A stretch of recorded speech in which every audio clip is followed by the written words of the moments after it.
Hello, beautiful souls. I want to share a few recommendations for you to add to your New Year resolution that will make a huge impact on your well being and your mental and spiritual health. My first recommendation is to clear your energetic field every day. The same way as you take shower to clear your physical body, really take time and use a technique that serves you to clear your energetic field. I have a few meditation on YouTube that I will put on the comment below that helps you to come back to the center of your energetic field and clear what's not yours. This will really quieten your mind. It will save you many hours of therapy or confusion of not knowing why you're feeling the way that you're feeling.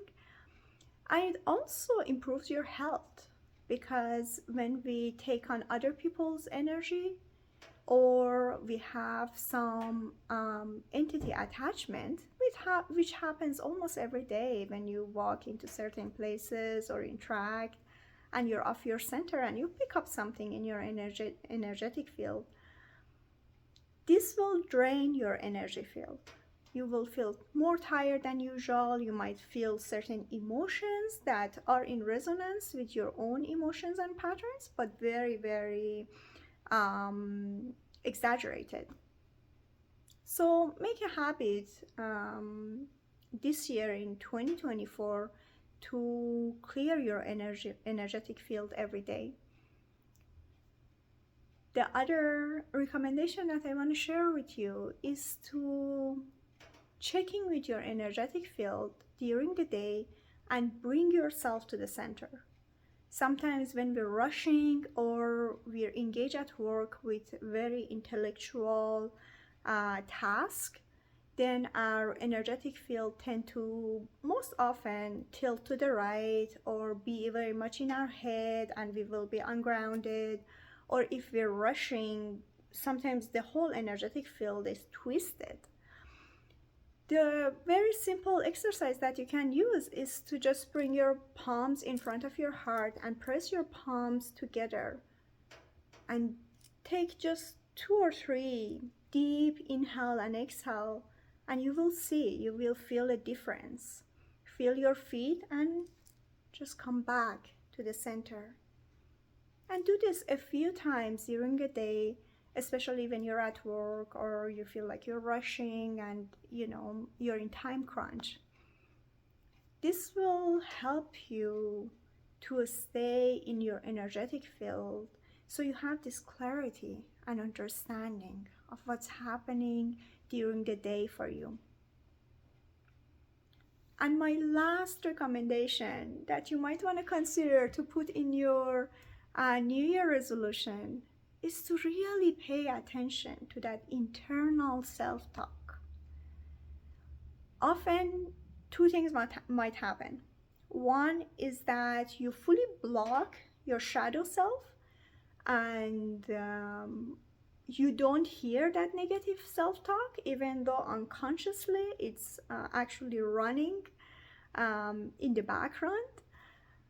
You might be angry and frustrated at yourself for making some mistakes, and you are not even allowing yourself to feel that or to hear that negative self-talk.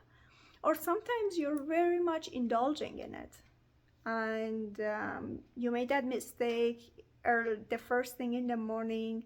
You spoiled coffee on your favorite carpet, and you really feel so harsh on yourself, and you keep beating yourself for it. Or some other occasion that would bring this self-criticism up for you. We all have it, we all deal with it. And one of the beautiful ways that we can really be gentle on ourselves is to become aware of it. And whenever you feel that negative self-talk is coming, just take a breath and tell yourself, I want to create a different reality. I want to create a new story for myself. and comfort that part who's so pissed off, who's so angry, frustrated, fearful, whatever is the case. Really bring this comforting energy to yourself. Another way that we can work with the negative self-talk is to pay attention to the stories that we often narrate our life with. Usually we have this dominant voice that plays out in almost every situation that we encounter. Pay attention to how you narrate your experiences. And again, I don't want to say to dismiss a part of you who strongly feels certain way about your life events or about your daily experiences, rather than pay attention to it. Notice where it's coming from.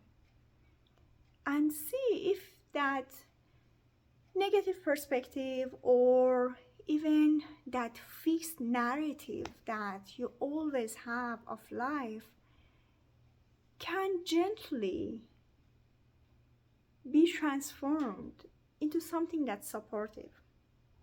One of the common self-narrative that we have is the sense of being a victim. That person did that and that was really hurtful. I'm hurting. Oh, I forgive them, but poor me. And when we say that, we never clear the cords of attachment that way, because the cords are gonna stay there because a part of us feels the victim. So notice to the victimhood narrative that so strongly is in our collective awareness right now. The other narrative that might be coming up strongly for you is that I'm a light being, I'm an awakened spiritual being, and the world is a very dark place for me to be. It's too much for me to be in the world. Most people aren't awakened, most people aren't doing their work. I'm the only one who's doing that, or me and selected few in my soul family. It's a very interesting narrative to have, and most of us are kind of experiencing that as people who are more spiritual and aware. However, is that really true? Because as soon as we say that, we're separating ourselves from the external world that's just a mirror of our own inner cosmos. I said that before in other videos, and I repeat it again. The earth is where it is today because most of us have lived on earth and have made decisions that impacted the karmic layers of the earth. Yet we can create a different narration in this lifetime with respect and humility, where we don't separate ourselves and we don't develop a superior perspective of ourselves as people who meditate or are spiritually conscious, rather than we look at everything with a compassionate lens and we take charge of our role in it. I cannot agree anymore with the world is going through a dark phase right now, and we all are feeling it. It is requiring more of us to really have an open-hearted space, especially if life circumstances doesn't resonate with what we're feeling inside. However, all of us made a decision to be on earth at this time for a reason. And that reason wasn't to separate ourselves from the society, to think of ourselves as a victim or as someone who's superior and better than other people who are having different life choices in their lives.